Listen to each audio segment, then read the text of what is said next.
Nessa live que vocês estão comigo aqui com o professor Ronaldo Vairá, eu quero apresentar a vocês agora um estudo, um trabalho muito importante, que vai ser um conceito agora que é para realmente trazer conhecimento a vocês sobre o conceito, a qual é muito debatido. Acredito que alguns de vocês viram isso na rádio, onde debati em algumas redes sociais, no canal do YouTube, em alguns podcasts, na rádio Debate Mais FM também, onde fiz uns debates em relação sobre a existência de Jesus, se Jesus existia antes da fundação do mundo. E nesse debate que eu fiz há pouco tempo, ao qual vocês assistiram, além do debate se Jesus existia antes da fundação do mundo, vem uma nova questão, um novo debate. Jesus é Deus em essência? Se Jesus é Deus em essência, aonde ele existia? E se ele existia, e ele estava com o Pai, em que lugar da eternidade? Como que era essa eternidade? Como que os dois se conversavam? Tudo isso você vai aprender comigo aqui sobre essa série de ensinos que vai ser tratado sobre o tema do conceito a Trindade. Será que a Trindade realmente existe?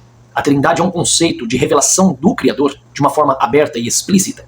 Será que a Trindade realmente é um conceito não somente filosófico, mas revelacional do Criador à humanidade? Isso é explícito desde o princípio?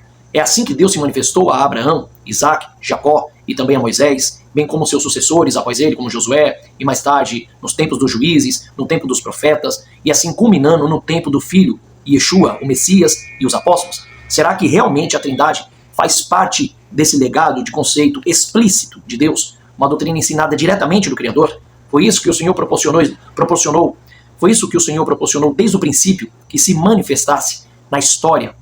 Isso é amplamente difundido de Deus e é um ensino trazido realmente como revelação profunda de Deus, como ordem para a salvação da humanidade, tanto de Israel quanto dos gentios. Tudo isso você vai aprender comigo nessas séries que eu vou trazer aqui da Torá Viva, com o professor Ronaldo Vairá. Não vou deixar passar nada. Desde o princípio, vamos estudar se realmente o conceito da Trindade existe. E se ela existe, se prepara que vai iniciar essa live comigo agora.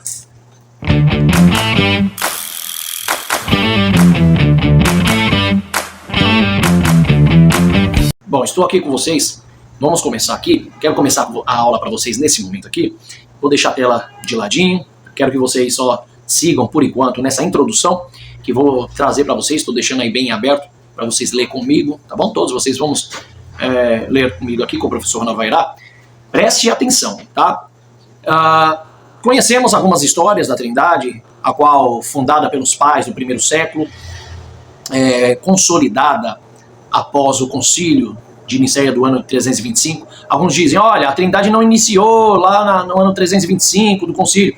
Sim, exatamente, não iniciou no ano 325, tá? Alguns séculos antes já havia esse grande debate através de Pedro, e não Pedro o apóstolo, tá bom?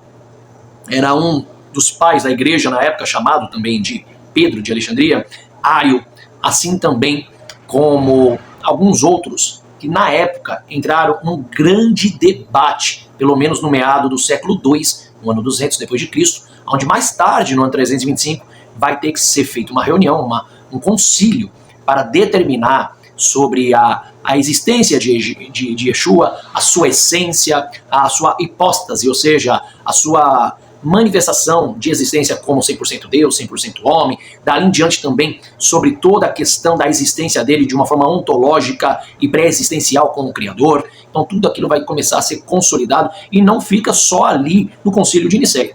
Passa-se vários outros concílios, concílio de Cartago, concílio de Trento, concílio de Constantinopla e ainda mais um outro concílio que houve em Nicéia mais uma vez, e assim vai trazendo grandes resoluções através dessas grandes reuniões desses pais da época para poder consolidar e fazer um consenso total sobre a essência, a existência de Yeshua, se ela já era existente, se era pré-existente, se era coeterno com Deus, ou seja, igual ao Criador, se ele era um Deus de Deus, luz de luz, como diz Eusébio no seu livro História Eclesiástica, a qual ele vai trazer algumas instruções ali no século IV, onde ele vai escrever esse grande livro aí, que possui grandes histórias muito boas, muito bacana. Mas a questão é o seguinte, o que eu quero trazer para vocês aqui é sobre a Trindade é real ou é uma farsa? Existe a farsa da Trindade?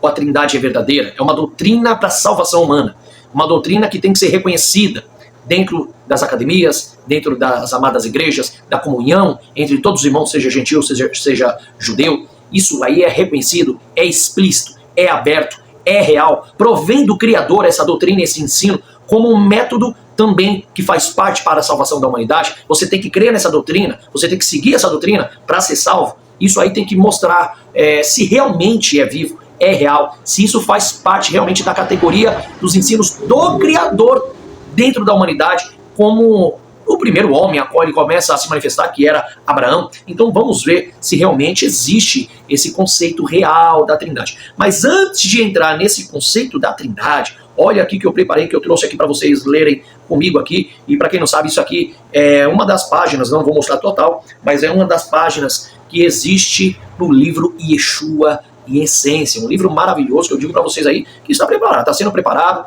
está sendo levado a sério pela editora, tendo toda a sua preparação, logo logo vai ser lançado, e esse livro provavelmente aí vai ter mais de 200, 300 páginas de estudo, espero que assim seja e seja perfeito, e eu digo para você, não deixe de adquirir esse livro no seu nome, tá? Não deixe não, porque ele vai causar uma grande movimentação no seu ministério, no seu conhecimento, e vai trazer uma grande luz de entendimento das Escrituras sobre a sua vida. Vamos lá, olha só, o que eu deixei para vocês aí primeiramente, para vocês verem comigo aí, é sobre as primeiras civilizações e as línguas mais antigas do mundo. Professor, por que você quer trazer isso aqui para a gente? Simplesmente, primeiro, para começarmos a falar de um conceito, como a questão da Trindade, precisamos saber o seguinte, esse conceito, quando ele surgiu? Da onde ele surgiu? Através de quem ele surgiu? E se surgiu, por que fizeram reuniões em relação a esse conceito? E aí queremos saber de um seguinte, é um conceito de revelação de Deus? Se é uma revelação de Deus ao homem, então é algo que não vem do paganismo, é algo que não vem do homem, algo que vem de Deus. Então será que já existia algum conceito igual, similar ou parcialmente autêntico e igual ao conceito trinitariano sobre três deuses em um só? Ou seja, um Deus manifesto em três pessoas distintas, já pré-existentes, que são independentes de Deus em questão da sua criação, da sua existência. Eles não dependeram do Criador para existir. Então, isso nós temos que aprender. Se isso é verdade, vamos ver se isso, de fato, corrobora com uma novidade revelacional de Deus, se é uma revelação pura vinda diretamente de Deus ao qual o homem não tinha, ou se isso já é pragmático, se já é uma doutrina que já coexistia também, se isso já existia com os homens, se os homens da sua época já trouxeram esses ensinos, desde as antiguidades, com doutrinas segundo as suas crenças, através dos seus deuses, ou se isso é uma língua, ou seja, uma forma linguística hebraica. Será que isso é hebraísmo? Será que esse conceito faz parte da linguística hebraica, da linguagem hebraísta? Faz parte do padrão cultural, do padrão revelacional do Criador? Deus revelou isso à humanidade. Deus revelou isso à igreja. Deus revelou isso ao povo judeu, ao seu primeiro povo que ele escolheu. Até porque quando Deus traz Israel, Deus traz doutrinas de cultura a Israel. Deus ensina quais eram os costumes e cultura que eles deveriam ter. Está lá no livro de Deuteronômio, capítulo 7, que traz uma explicação. Não só no Deuteronômio capítulo 7, mas a partir do 7 em diante. Ele traz uma explicação qual seriam os costumes e cultura de Israel. Um povo santo e peculiar e separado, diferente das outras nações. Então a cultura que nasce em Israel não é do judaísmo, é de Deus. A língua, a forma de falar, as expressões, as profecias, as promessas, as alianças, tudo nasce em Israel de Deus ao povo, e não o povo ao povo. Então as alianças, as promessas, os oráculos, até o próprio Messias, provém de Deus como revelações, como algo que já estava pré-determinado por Deus ao povo, e não que o povo criou como costume ou cultura de si mesmo. Então isso é chamado de hebraísmo puro da Bíblia. Isso é chamado de linguagem hebraísta da Bíblia. Será que então dentro da cultura, dentro da língua da época, no pensamento do escritor da época, como Abraão, Isaac, Jacó, Moisés, será que no pensamento desses homens, a qual foi escrito a seu respeito, ao qual eles também escreveram, tanto deles mesmos, os seus livros, como no caso de Moisés, quanto Abraão não escreveu nenhum livro, mas é falado por boca de Moisés, por escrita de Moisés, nas passagens do livro de Gênesis, será que na linguagem desses homens, onde Deus aparece a esses homens, se manifesta nesses homens, na sua época, de uma forma ortocrônica e não anacrônica? Não vamos fazer aqui anacronismo, vamos trabalhar dentro do ortocronismo, tá? O homem dentro da sua época, no seu pensamento da época, na cultura da sua época, na língua da sua época e nos costumes, no sentido da linguística da sua época. Nós vamos entender em tudo isso se o conceito Trindade estava lá, se ele existe e se foi Deus que revelou. Se foi Deus, vamos aprender isso. Mas antes de aprender isso, vamos participar aqui primeiramente de um estudo que eu quero trazer para vocês sobre as primeiras civilizações e as línguas mais antigas do mundo.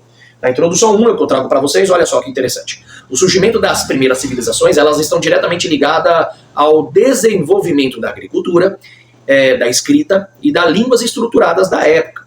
Essas civilizações, elas formaram a base cultural, religiosa e linguística do mundo antigo. Ou seja, dentro dessa base cultural, religiosa e linguística, estava lá também comportando o início dos povos, na verdade, da linhagem semítica, da linhagem de Sem, um dos filhos de Noé, a qual nasce mais tarde a descendência de Abraão, tá bom? Então está lá esse surgimento. E lá nessa época, lá em Gênesis capítulo 4, versículo 26, nós vamos ver algumas histórias. Quer ver um exemplo aqui?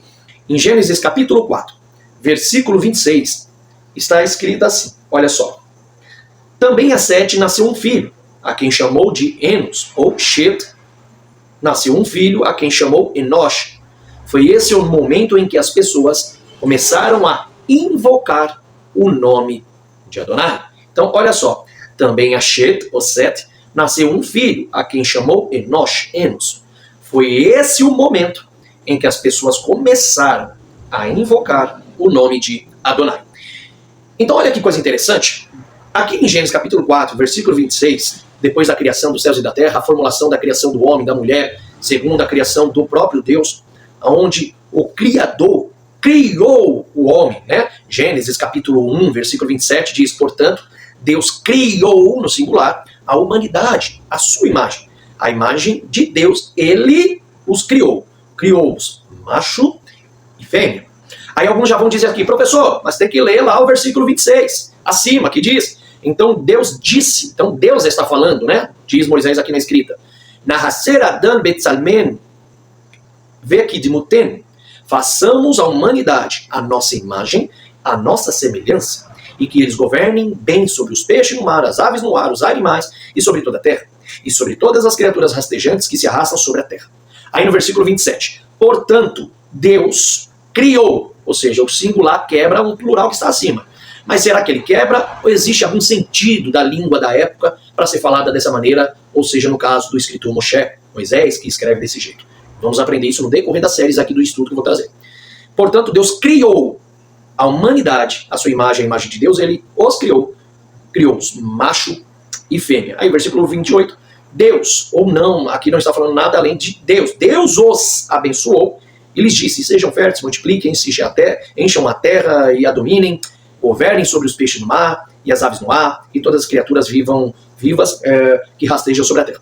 Então Deus disse, vejam, em toda a terra eu dou a vocês. Esse vejam entende-se Deus falando ou já com os homens, ou caso a humanidade, Adão, e possivelmente logo em seguida que seria formada a Havá, só que aqui já fala deles já formado. O capítulo 2 vai trazer a explicação, tá? De que quando Deus cria todas as coisas, aí lá no versículo 4 ele vai trazer a história, como que é? Eis a história dos céus e da terra. Alguns escritores dizem que a narrativa de Gênesis capítulo 1, do seu versículo 1 até o versículo 31, possa-se ser que Moisés traz uma declaração e uma escrita sobre ela. Ou às vezes dizem que não foi Moisés que escreveu, mas algum escritor diferente. Por quê? Porque aí no capítulo 2, na verdade do capítulo 2 do versículo 4, vai começar a trazer uma nova narrativa de como foi feito os céus e a terra, como se fosse explicado, reexplicado duas vezes. Então alguns dizem que não pode ser o mesmo escritor que escreveu Gênesis 1, do versículo 1 até o versículo 31, ou até mesmo, na verdade, até o versículo 3 do capítulo 2, e do versículo 4 do capítulo 2 de Gênesis, aí foi outro escritor. Tá? Esse é o debate entre a academia de críticos, tá? Que procuram achar essas nuances para saber se foi dois escritores ou se foi apenas um. Existe isso aí, tá? Mas aqui, por enquanto, eu digo a vocês, Moshe Rabbeinu, o grande Moisés, o mestre Moisés, recebe a ordem de Deus e escreve conforme a ordem de Deus do que era para ser escrito, desde o capítulo 1 até os livros de Devarim, Deuteronômios, segundo a ordem do Eterno, tá bom? Então nós vemos aqui, lá no capítulo 4, versículo 26, né, a qual outra hora acabamos de ler, que Sete teve um filho, a quem chamou de Enos, e foi esse o momento que as pessoas começaram a invocar o nome de Adonai. Eu explico isso em um dos meus livros chamado Tanar, que eu trago uma explicação da palavra Uhal. A palavra Uhal, invocar, tem alguns precedentes de significados da época. Dentro da linguística, pode ser clamar, né? Pode ser o momento em que eles, não pode ser clamado, mas pode ser um momento em que eles começaram a expressar que tinha Deus além de outros deuses, né?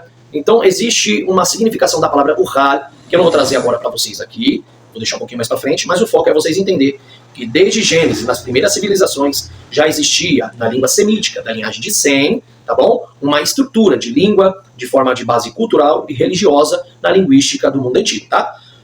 Olha só. 2. As primeiras civilizações. Quem foi as primeiras civilizações? As primeiras civilizações, tá? As primeiras civilizações inicia e nasce lá na Mesopotâmia. Olha isso, Suméria, Acádia, Babilônia, tão quanto antiga, e considerada o primeiro grande berço da civilização, cerca de 3.500 a.C., tá bom? 3.500 a.C., tá bom? Então aí eu trago para vocês aqui, ó, cerca então de 3.500 anos antes de Cristo, já havia as primeiras civilizações, o berço da humanidade, pelo lado da Mesopotâmia, ou do Oriente Médio, que era a Suméria, Acádia e Babilônia, tá?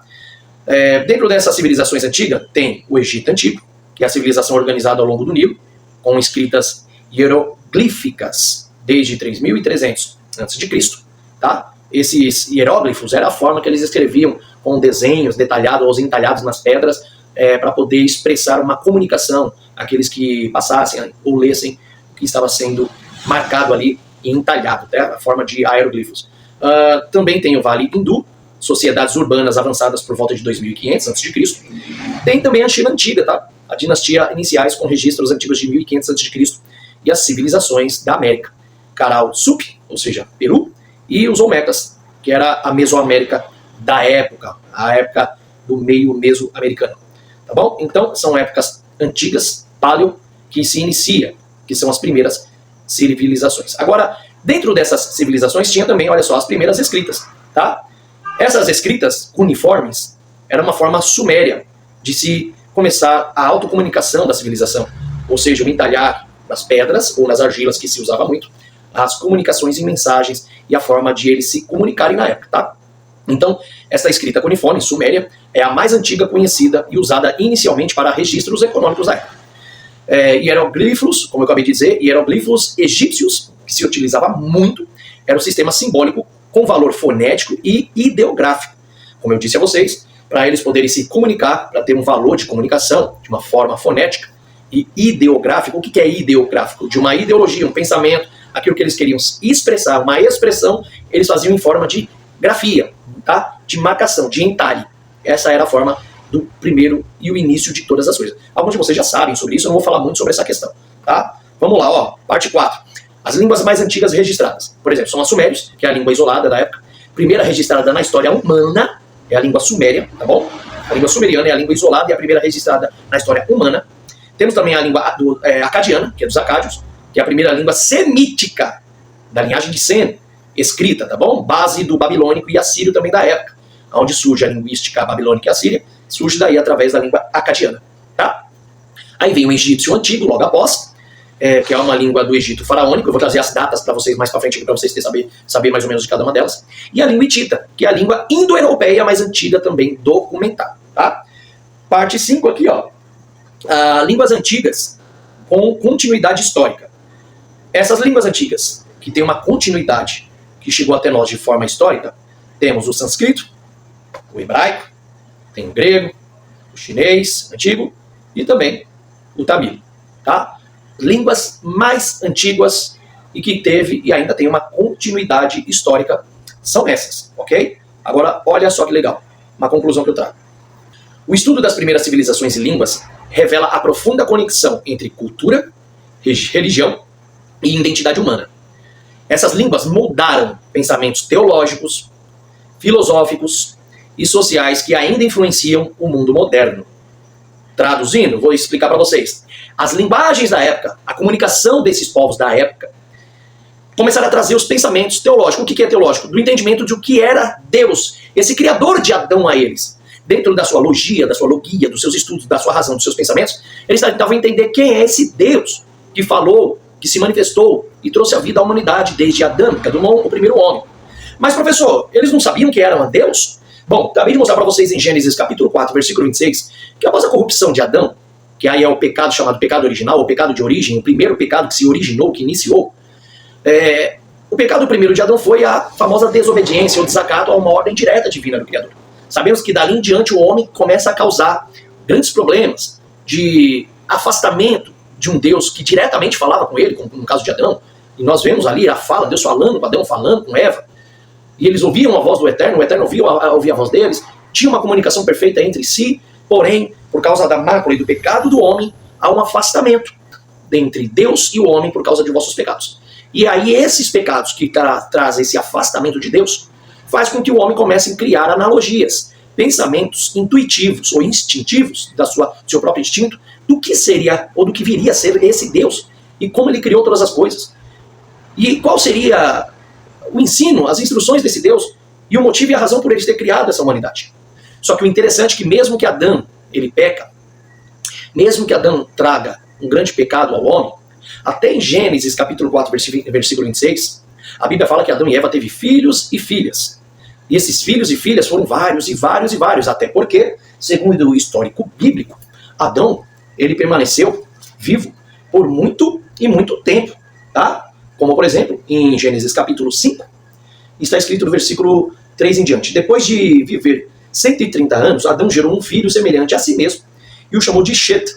Depois do nascimento de Shet, ou Set, Adão viveu outros 800 anos, ou seja, 800 anos, com mais 130, 930 anos.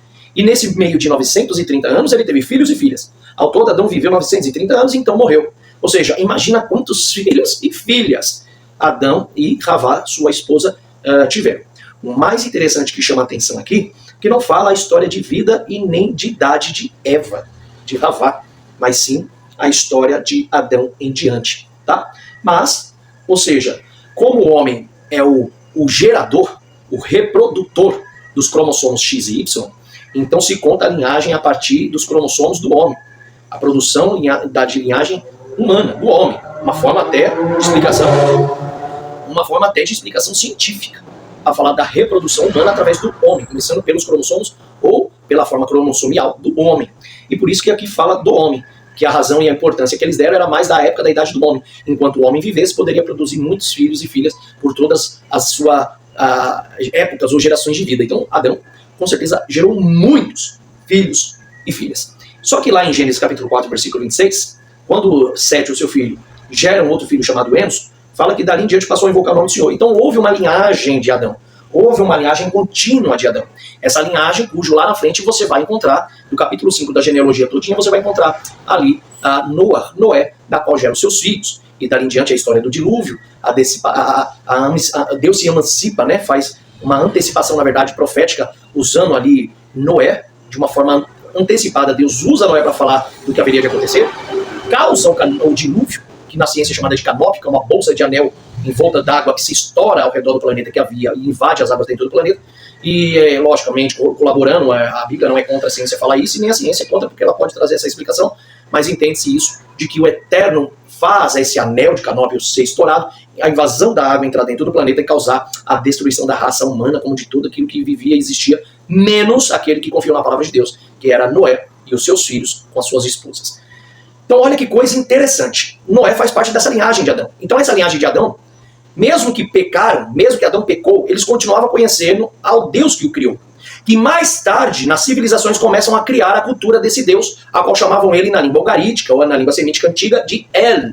Ou essa palavra El pode ser força suprema, superior, que era Deus. Tá? Então ele coloca essa força suprema, que era o Deus criador, acima de todos os outros seres viventes, na qual eles já acreditavam que também não só tinha esse Deus, mas havia outros deuses já também existentes. Alguns até debatem que na época, que nessa sua civilização, que esse Deus criou os outros deuses. Alguns dizem não, que esses deuses já eram independentes. E outros dizem que esses deuses independentes tinham as suas forças, ou o poder e o domínio de certos aspectos da natureza, como o fogo, a água, a terra, o vento, o trovão, o relâmpago. E eles acreditavam que esses deuses já tinham controle dessas forças da natureza, como o controle e a força do cosmos, tá bom? Até uns atribuem a alguns deuses uma força que eles tinham o controle em atributos conceituais, adjetivos de qualidades, como sabedoria, inteligência, né, fertilidade da terra e etc e tal. Então começaram a surgir muitos pensamentos das épocas da civilização dos primeiros homens, da época da primeira humanidade da época. Então eles começaram a se afastar da questão do verdadeiro Criador.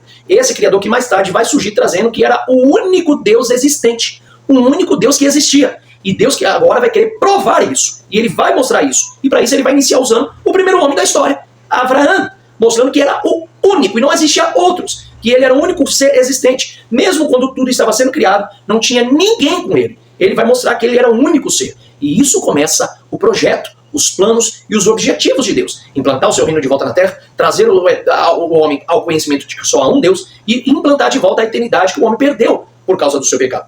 Então, desde o início, Deus já vai mostrar que o seu plano era trazer ao homem conhecimento de um só Deus, de um só ser. Vou até aumentar um pouquinho agora aqui a minha tela, tá? Ou seja, trazer o conhecimento de um só Deus, trazer o conhecimento de um só Senhor e mostrar que o Deus de Israel era o único. Esse já era o primeiro plano e o primeiro objetivo do Eterno. Mostrar à humanidade que só Ele existia, que só Deus existia. E por isso ele vai iniciar essa saga usando o primeiro homem, Abraão, da linhagem de Sem. Sem, cuja linhagem de Noé, cuja linhagem que vem lá de Adão. Então essa linhagem de Deus sempre teve na sua vida, no seu percurso, a crença de um único Criador. Apesar de muitos dentro das suas famílias, parentescos e civilizações desacreditarem só de um único Criador, como isso é prova dentro da história da civilização paleo, antiga, com as suas línguas, culturas e religiões, vai mostrar claramente que eles acreditavam em outros deuses, não só no Criador. Mas eu vou mostrar para vocês aqui nesse histórico que a intenção de Deus desde o princípio era manifestar que ele era o único, trazer a humanidade que não existia outro, nem antes dele, nem ao lado dele, nem além dele ou acima dele. Ele era o único. Por isso que você vai ver isso depois nas passagens que vamos utilizar aqui sobre Isaías, falando que Deus estava sozinho, criando sozinho. Então, como explicar as pluralidades de Gênesis 1:26? A palavra desçamos, confundamos. Por que o Senhor usa isso? Porque Deus usa Moisés a escrever de uma forma pluralista. Vamos aprender isso. E isso vai entrar dentro de uma gramática bíblica. Vamos usar gramática bíblica, lexical, uma gramática sintática. Vamos usar as figuras de linguagem ao entender a linguística ou o ortocronismo, dentro da época do escritor, o que ele está querendo expressar no sentido da sua língua da época e não com o pensamento do século XXI. Vamos trabalhar tudo isso. Vamos usar muito a Bíblia. Vamos aqui pesquisá-la de forma autêntica, nos seus contextos e textos originais, para ver qual que colabora com esse conceito que nós temos hoje, que é a questão da Trindade. Ela realmente é desde o princípio, isso já estava nos pensamentos e planos e objetivos de Deus, já era plano, pensamento e objetivo do Senhor trazer uma Trindade. Se era assim, por que ele não fez isso desde o princípio com Adão? Por que ele não fez isso desde o princípio com Abraão, a qual ele escolheu? Porque a intenção dele já era mostrar que só era ele o único Deus, que o homem tinha se desviado acreditando em vários tipos de seres e deuses, que talvez eram filhos criados por esse Deus, o supremo do panteão cananita, ou que outros que às vezes eram independentes, de uma forma progressiva, uma forma do desenvolvimento da raça humana. Após os séculos e os períodos do tempo se passando, foram sendo reformuladas as crenças deles. Talvez esses deuses não eram dependentes desse Deus, mas era independente, cada um com a sua própria força e poder. E por que Deus lutou o tempo todo, premiando todos os séculos e épocas para mostrar que não, ele era o único Deus? Então é tudo isso que vamos aprender aqui nesse estudo sobre o conceito de Trindade, se é uma farsa ou se é verdade, tá bom? Olha só aqui, eu vou até terminar agora, por isso que eu vou começar aqui com vocês, aqui nessa página, olha só, aqui na página da Trindade. Por que eu trouxe vocês primeiramente? Por que eu trouxe vocês primeiramente lá na página da civilização? Porque temos que estudar a primeira civilização, para entendermos desde o princípio qual que eram os propósitos e os planos de Deus. Os projetos e os planos com os objetivos que Deus tinha, que era reimplantar o seu reino sobre os homens, trazer aos homens ao conhecimento de que ele era o único Deus criador, e de que realmente a eternidade existe, que ele precisava reinserir isso no homem, que é o qual ele perdeu por causa da sua desobediência. Será que isso, desde a civilização, desde o princípio do plano de Deus, era mostrar ele como único? Ou Deus queria revelar, não, que ele não era só o único, que existia outros além dele, ou igual a ele, ou independente dele, ou dependente dele, pré-existente com ele? Será que isso era fato? Será que a Trindade é verdade? Será que isso era desde o princípio? Então vamos trazer desde o princípio esse conceito, e vamos ver se isso é uma revelação única, exclusiva e nova, como Deus traz como novidade à humanidade, começando por Israel e a linhagem de Abraão e terminando com a igreja, ou se isso tem alguma similaridade com o paganismo da época. Então é isso que vamos aprender aqui, tá? Olha só, Trindade, Pérsia, Grécia e Roma. Por que eu estou trazendo isso aqui? Porque nós temos que fazer uma análise histórica, teológica e comparativa. Por que uma análise histórica? Para ver se realmente essa teologia, esse conceito trinitariano, ele realmente é histórico, ou seja, se ele vem lá atrás, dentro das palavras, das promessas de Deus, dentro dos propósitos, das alianças de Deus com o homem, se isso já era parte do cardápio de Deus, se isso já era parte dos planos no papel de Deus. Eu falo isso de uma forma antropomórfica, né? Porque Deus não tem papel. Mas eu queria trazer isso. Se desde o princípio isso já era plano do Criador, se isso já estava desde o princípio antes de ele se manifestar a Abraão, e se ele se manifestou, por que ele já não trouxe esse conceito historicamente desde o princípio? Então vamos fazer uma análise histórica, não só desses conceitos, mas para entender também, além da forma teológica, entender se isso era algo novo, que Deus estava mostrando, ou se Deus nunca mostrou, e se Deus nunca mostrou, de forma histórica, vamos ver se há, então, alguma comparação. Por isso que vai ser uma forma de análise histórica, teológica e comparativa, ou seja, se compara com alguma tradição, cultura, o ensino dos pagãos da época em relação a esse ensino de trindade, ou triunidade, ou de seres coexistentes ou iguais, tá bom? Isso aqui está na base do meu livro, Yeshua, em essência, como eu disse a vocês, por isso que eu coloquei aqui. E aí nós vamos começar, por exemplo, com aqui a parte 1, o zoroastrismo. O zoroastrismo era trinitário? O que era o zoroastrismo? Tá? Ele tinha uma divindade trinitariana? Ou não? Não existia uma divindade trinitariana? Tá? Vamos aprender também sobre o contato entre a Pérsia, a Grécia e Roma. Ok? E também a influência filosófica, também da época. Mas antes de trazer isso para vocês, eu preciso trazer uma coisinha interessante ainda mais sobre as primeiras civilizações da época. Vou trazer isso aqui, espero que agora vocês aprendam aí também. Não se espante não, porque a verdade tem que ser dita e a gente tem que mostrar a verdade. Não tem que correr da verdade não, tá bom? Então vamos lá. Bom, olha só, quero mostrar para vocês rapidinho aqui também, só para vocês dar uma olhadinha. Olha isso aqui. Uma datação desde 3100 a.C., isso aqui é a língua mais antigas com registro escrito. E foi encontrado a língua sumeriana, os sumérios, nessa data de 3100 a.C., no sul da Mesopotâmia. Tá? É um idioma isolado e a primeira língua com escrita bem documentada. Registrou textos administrativos, escolares, literários e religiosos. Depois vem o acádio, que é a língua semítica antiga da Mesopotâmia, a primeira língua semítica registrada, tá? Em 2300 a 2200 a.C., com escritas cuneiformes. Os egípcios antigos, que é o hieróglifos, tá? Que aparece por volta de 3300 a.C., com uso literário e monumental. Depois temos os hititas, a mais antiga língua indo-europeia atestada de 1600, tá bom? Trouxe para vocês aqui também já aqueles históricos. Agora vem uma coisa interessante, um panorama legal para vocês. Olha só, uma cronologia. Em 3500 a.C., na cronologia, as civilizações que existiam era a Suméria, que é a Mesopotâmia, que tinha uma escrita cuneiforme numa língua antiga sumeriana, ou sumério. No ano 3300 a.C., tá, que era uma contagem regressiva, as civilizações da época eram o Egito, escrita em hieróglifos, e era o egípcio antigo. Em 2300 a.C., a Mesopotâmia, que é a Acádia, inscrita também cuneiforme, conhecido como a língua acadiana, ou zacádio. Em 1600 a.C. era o Império Hitita, tá?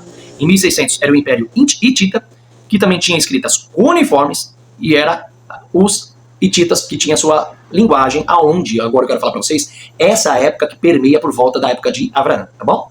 E 1500 de 1500 a 100 a.C., que veio a Índia, a China, a Grécia e Israel, tá? Ou seja, do ano 1500 até o ano 100 a.C., que é um pouco mais tardio, vem surgindo essas línguas, na época mais modernas, que não existia ainda, que é a Índia, a China, a Grécia e Israel, que dentro da sua escrita, era uma escrita Vedas, tá? A inscrição também é chamada de inscrição Shang, pela China, o alfabeto fenício, das cidades de Fenícia, onde tinha os filisteus, heveus, jebuseus, ferezeus, onde constituía o território de Canaã, e depois o grego, latinização, tá bom? Onde nasceu o sânscrito, chinês, o grego e o hebraico, ok? Agora, coisa interessante que eu vou mostrar para vocês aqui, qual que era a visão e cultura desses povos em relação aos deuses na sua época, e o que eles tinham para informar, e o que nós temos hoje como documentos nas mãos para informar sobre a visão que eles tinham de uma forma histórica e antiga e religiosa sobre as culturas, né, desses primeiros deuses que surgiram na história da antiga Mesopotâmia. E aqui, ó, vou trazer para você um panorama, tá, bem detalhado sobre a visão religiosa e cultura, tá, e os primeiros deuses na história da antiga Mesopotâmia, tá, que é os Sumers e do Egito. Olha só que legal aqui, ó. Veja só, Mesopotâmia, cosmovisão e cultura religiosa, politeísmo ancestral, com divindades controlando os aspectos da natureza, criação e sociedade. Então, na visão politeísta, eles acreditavam que as divindades controlavam os aspectos da natureza, criação e sociedade, cada um com poder individual. Divindades que eram integrantes ativos na ordem cósmica e moral, tá? Então eles acreditavam em divindades que já eram integrantes, não é integrante um só não, que já eram integrantes no mundo cosmos, tá? De uma forma ativa, a qual eles trabalhavam, eles operavam, controlavam dentro do cosmos tudo aquilo que era existencial e moral, tá bom? E eram divindades para eles nessa época. E os rituais, tá bom? Que incluíam ofertas diárias, festas nas estações, os oráculos, os textos sagrados e os templos com os zigurates, tá? O qual eu acho que vocês já estudaram com moradas terrenas dos deuses, tá bom? Então vamos lá, ó, os primeiros deuses e costumes, tá? Deusa, né? A Namu, que é uma deusa primordial, personificação do abismo, tá bom? Aquático, do qual emergiram os primeiros deuses. Isso aí existe até num livro chamado Enumelish, que traz algumas histórias de Namu, a deusa primordial, a principal deusa, ou seja, ela é a principal da criação dos deuses, porque ela personifica, ou seja, ela criou uma personificação. Ela não, né? Na verdade deram uma personificação. Fizeram dessa deusa uma pessoa, em essência, olha aí. E essa pessoa, em essência, era a deusa do abismo aquático. Mesma história aparece lá em Gênesis, que o Espírito de Deus parava sobre a face do abismo, Pinel, Terron, face do abismo no hebraico. Aqui vai dizer que esse abismo, na visão do Enumelish, dos primórdios da época, ou seja, dos principais povos da época, né, da visão mesopotâmica, eles acreditavam que essa deusa era a deusa do abismo aquático, da qual emergiram os primeiros deuses. Depois vem o deus An, o Anu, o deus dos céus, governante supremo do panteão sumeriano e mesopotâmico. Depois vem o deus Ki, que é o Ninhursag, tá? O nome desse deus era normalmente chamado de Ki, a abreviação de Ninhursag, que era uma deusa da fertilidade da terra, mãe universal associada às montanhas e à criação. O deus Enlil, que era o deus do vento, ar e tempestades, que separou o céu da terra para organizar o mundo e liderou o panteão. O deus Enki, que é o deus Ea, o deus da água, da sabedoria, magia e criação do homem, e também protetor da humanidade. E a deusa Iná, que é a deusa Ishtar, que já aparece isso até nos históricos bíblicos, falando sobre essa deusa que percorreu por muitos impérios, tá bom? É a deusa do amor, da guerra, a estrela da manhã, que é conhecido o planeta Vênus, tá? Que foi adotado como uma deusa, a deusa Ishtar, cultuada através das festas, de festas, procissões e símbolos, como o leão e a estrela de 8 pontas. Para quem não sabe, essa deusa Ishtar, que é conhecido como o planeta Vênus, foi daí que iniciou a palavra, mais tarde no latim, Luxfer, tá bom? Que vem a palavra estrela da manhã, Luxfer, luz, fer, que trazer no latim, aquele que traz a luz. E isso é de uma forma científica explicada pelo planeta Vênus, que normalmente, antes de o Sol nascer, ele aparece bem ali no início, antes de o Sol vir, por volta das 5 a 6 horas da manhã, ele aparece no céu como se estivesse puxando o Sol para a sua existência, para o seu nascimento. Então, por isso que dentro da astrologia, da astronomia e no linguajar humano, foi dado o nome no latim de Luxfer, aquilo que traz a luz. Porém, mais tarde vai criar a história de que agora o planeta não era a palavra Lúcifer, que é Luxfer, não era o nome dado ao planeta, mas sim a uma entidade, a um ser que era, no caso, Satanás, que aí na história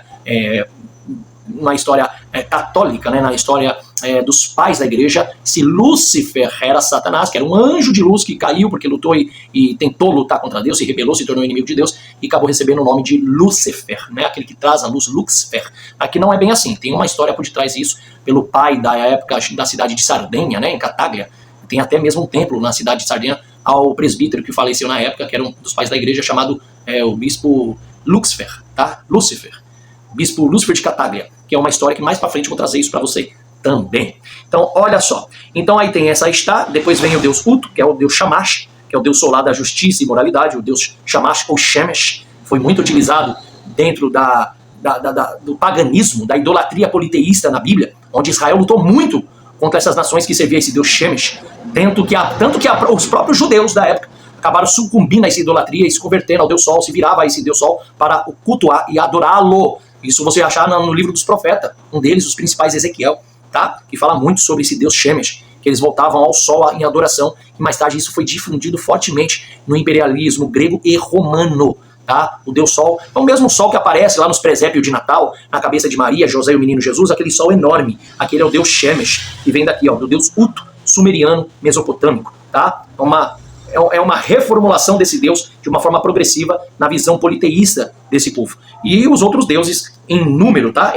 São enormes em números, como Nergal, que é o deus da guerra e do submundo, Nansh, que é o deus da justiça social, Ninurta, o deus da agricultura e da guerra, Anzu, criatura mítica da história, e etc. Então, você vê que já lá no começo já vinha na visão politeísta e panteísta desses povos, de que os deuses, cada um criou, cada um controlava um aspecto do mundo, controlava o vento, o ar, a tempestade, o deus Enlil, por exemplo, que separou o céu da terra, ele que fez a separação, o deus Ki, que era o deus da fertilidade, tá? A mãe universal associada às montanhas e à criação, o Anu era o deus do céu, o governante supremo do panteão, então tinha o deus supremo e abaixo dele tinha os outros deuses, né? Cada um independentes, cada um separados, que fazia o seu trabalho. Então o homem nunca teve uma visão de um único Deus. Ele sempre acreditava que cada um Deus tinha a sua essência, o seu poder próprio, independente dos outros, às vezes um menor que os outros, mas cada um com o seu trabalho. Então já dá para ver que a visão sempre do homem foi politeísta. O homem sempre teve uma necessidade de ter um Deus, um ídolo visível, palpável e algum que pudesse representá-lo nessa terra, tá?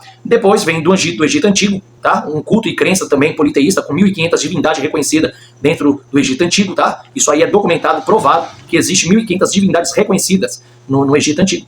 E a religião permeava todas as esferas, a vida, a morte, o governo, a natureza, afetava a arquitetura, os templos, pirâmides, rituais funerários, como as múmias, pesagem da alma, e a ideia de Ma'at, que era a ordem cósmica e a justiça, tá? As divindades principais ou primordiais dos costumes egípcios antigos da época era o deus Nu, o Nun, que era o deus do abismo primordial, onde tudo se originou, sempre. Então eles vêm com essa reformulação que tinha um deus do abismo, um deus primordial, que fazia tudo crescer, tudo existir, tudo emergir e se originar. Já tinha essa visão, tá bom? Que é o símbolo da criação e destruição cíclica, cultuada através de templos e lagos sagrados. Por isso que normalmente, por exemplo, Faraó gostava de tomar banho no rio Nilo. Eu vou trazer uma explicação por causa disso, tá? O deus Atum, tá? Alguns falam Atum, não, é o deus Atum, tá? Era o primeiro deus criado do caos, tá? O primeiro deus criado do caos. Ou seja, por que primeiro deus criado do caos?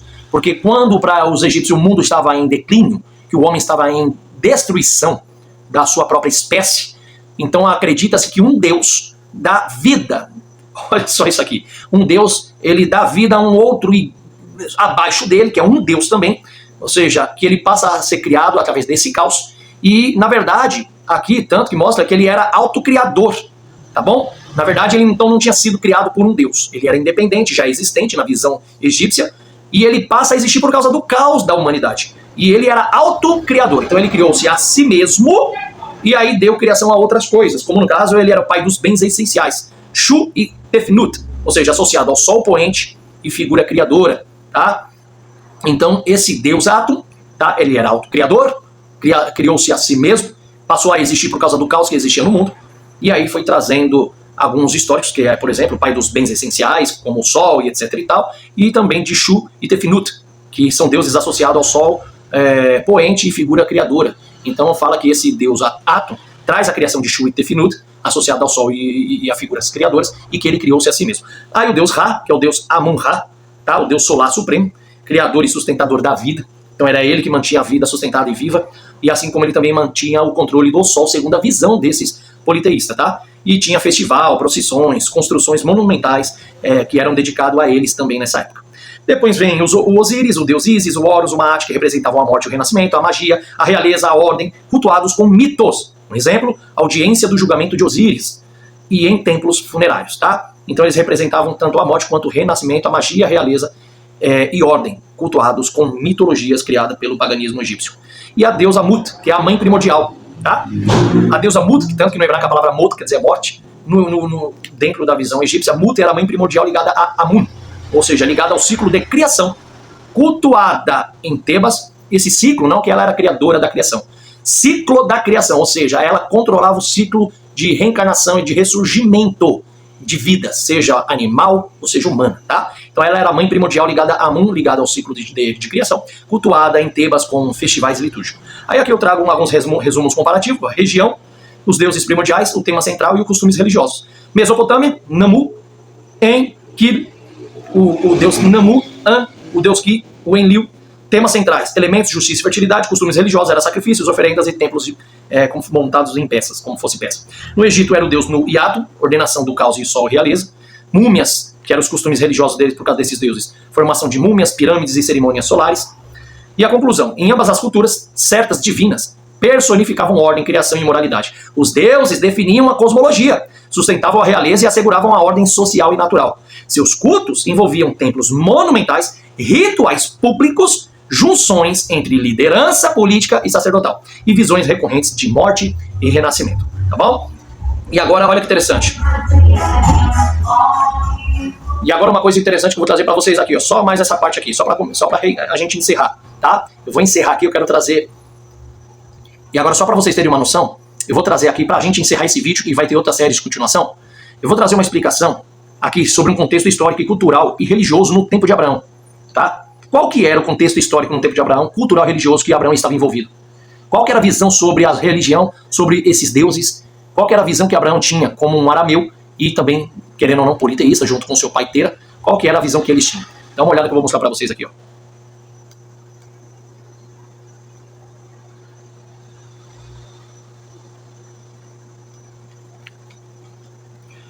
Olha só, civilização contemporânea no tempo de Abraão.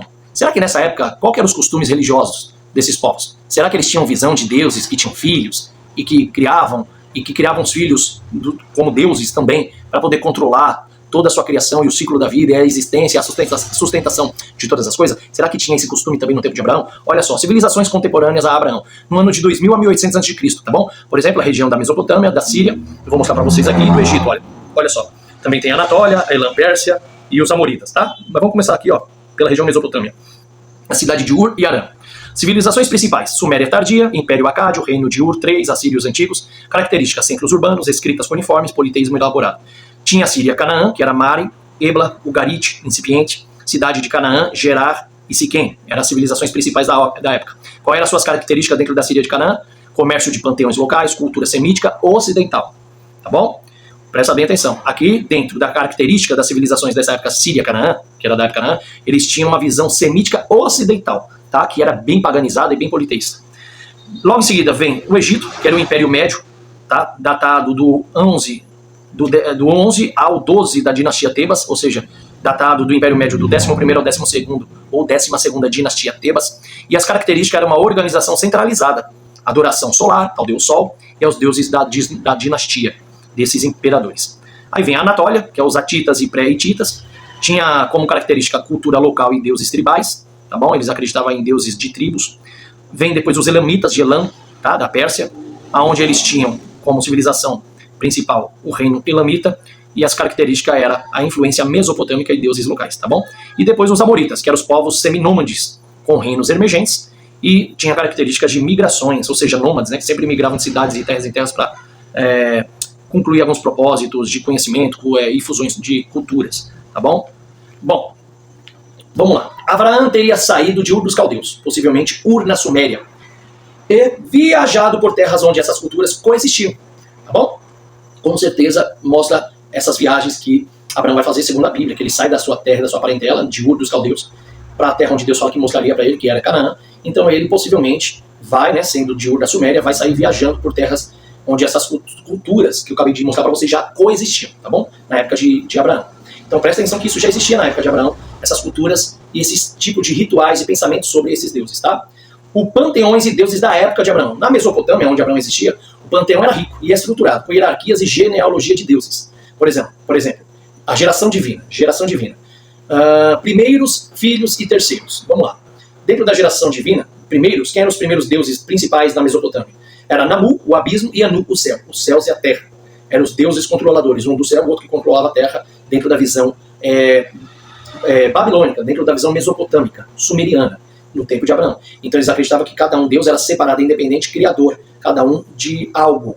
Tá? Eles eram autocriados e autocriadores daquilo que eles colocam aqui, como Namu criou os abismos, onde emergiram outros deuses, e Anu criou os céus. Essa era a visão deles. Tá? Eles eram os criadores primordiais, era o atributo dado a eles.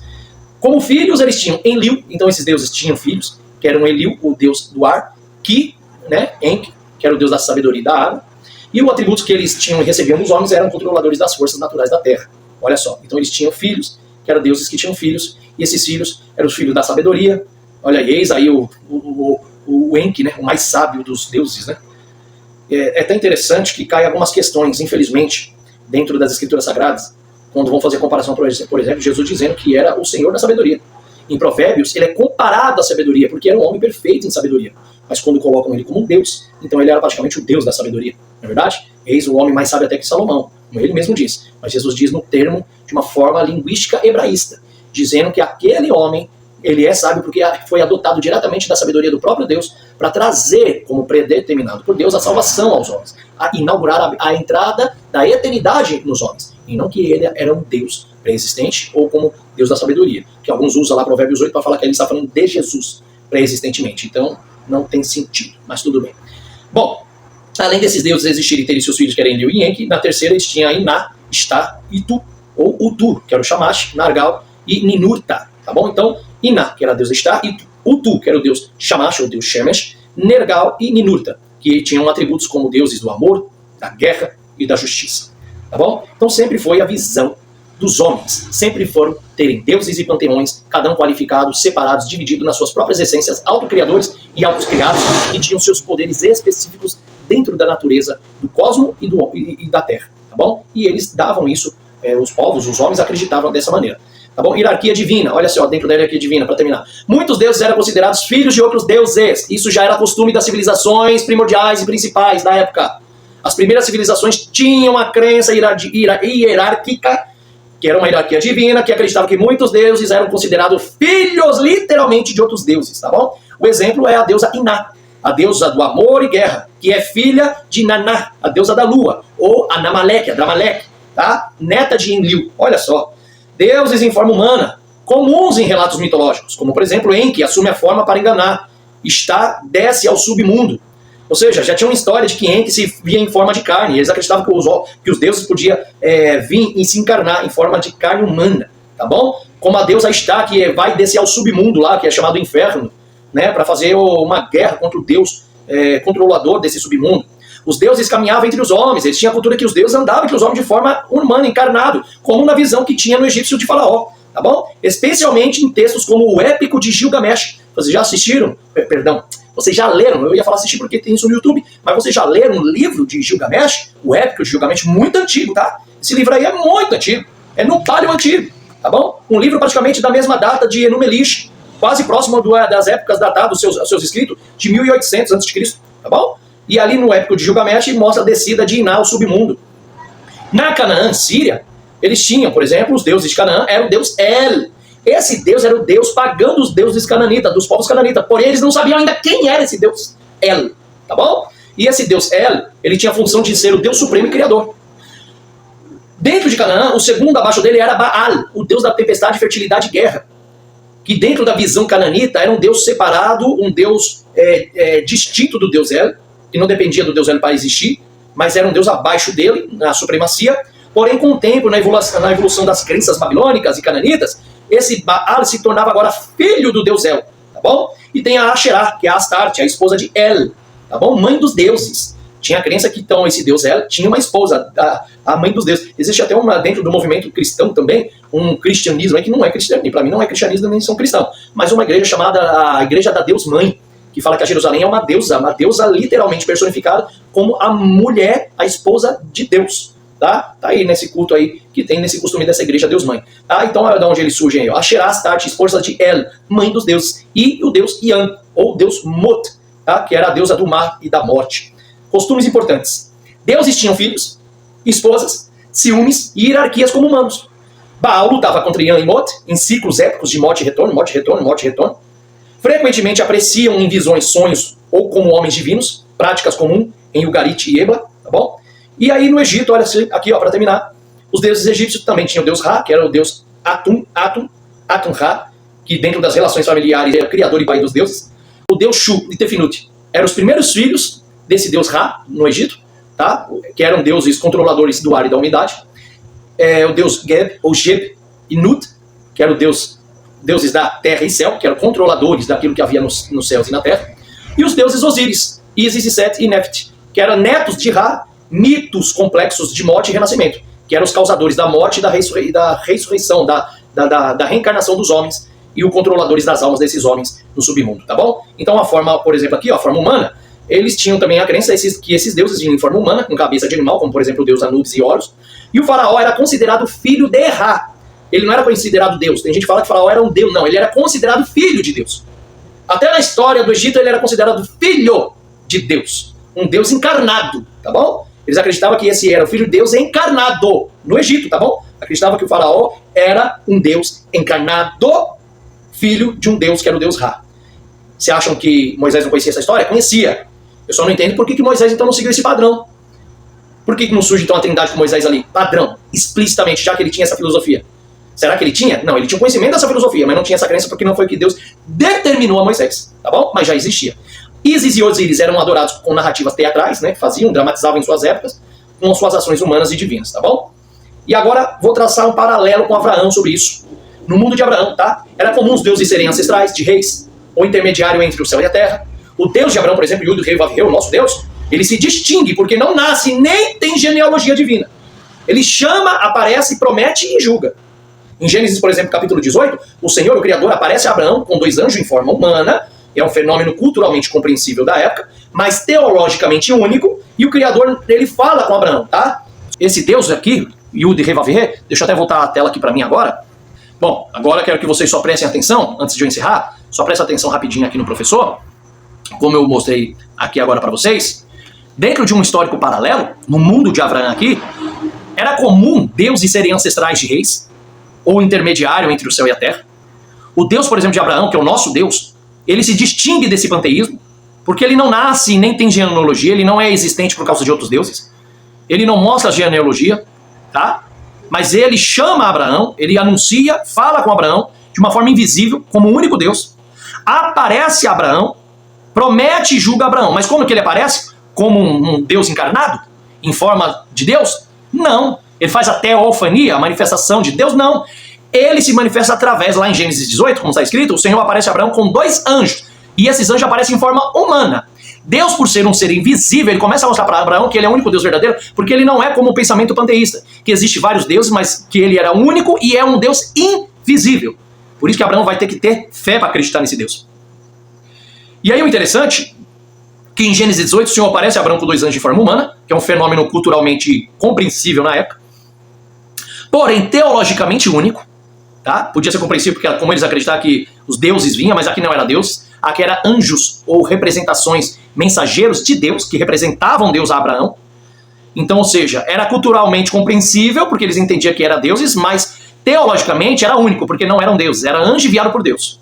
E Deus não é um semideus, tá? E nem parte de um clã divino. Então havia uma grande diferença entre o Deus de Abraão com esses deuses. E é aqui que eu vou começar a mostrar para vocês a diferença da visão desse Deus que fala com Abraão, da visão politeísta, panteísta que já existia, onde eles acreditavam que existia deuses que criavam os céus e a terra, deuses controladores de certas partes do céu e da terra, deuses que deram vida a outros deuses, que eram filhos desses deuses, outros que vinham encarnado em forma humana, Deus encarnado em forma humana como filhos de deuses. Então tudo isso já era politeísmo e panteísmo da época. Já antes mesmo de Deus se apresentar a Abraão. Mas quando Deus se apresenta, porque Deus já estava saturado, mostrando que isso tudo não era verdade. Que o único Deus em essência que existia era o Deus de Abraão. O Deus El, cananita, que o povo ainda não tinha entendido e conhecido, mas ele apresenta quem ele era de verdade, tá bom? Então eu vou mostrar para vocês na próxima live, tá? No próximo vídeo, eu vou mostrar para vocês aqui exemplos, por exemplo, de deuses filhos enviados, que já era costume comum na época de Abraão, tá? Que Deus enviava outros deuses como seus filhos, que era Deus também, e eram enviados.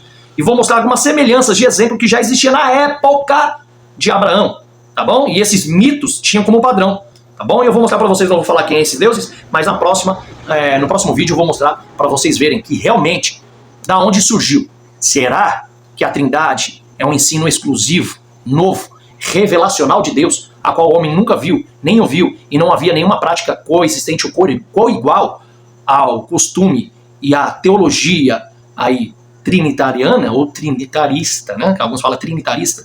Será que não existia nada igual? Pensamentos iguais? Será que os homens não tinham o mesmo pensamento? Ou o trinitarianismo, o conceito da trindade é algo revelador de Deus mesmo? Será que é algo que vem de Deus e não dos homens? Que o homem jamais cogitaria esse pensamento? E se é de Deus, vamos ver se Deus revelou isso no tempo de Abraão. Então é isso que você vai aprender, não só nesse vídeo, como nos próximos que eu vou lançar. Não deixe de assistir. Aprenda com o professor Ronaldo Vairá, que além de história, além de contextualização, além de conhecimento histórico, além de conhecimento bíblico e da linguística original, Bíblia, no seu contexto original bíblico, você vai aprender o que é realmente fazer uma associação histórica e o que é mentira, o que é verdade, o que é verdadeiro e o que é falso dentro da palavra de Deus, tá? Não perca os próximos vídeos, que Deus possa te abençoar sempre, em nome do Senhor Yeshua. Shalom. Fiquem com Deus.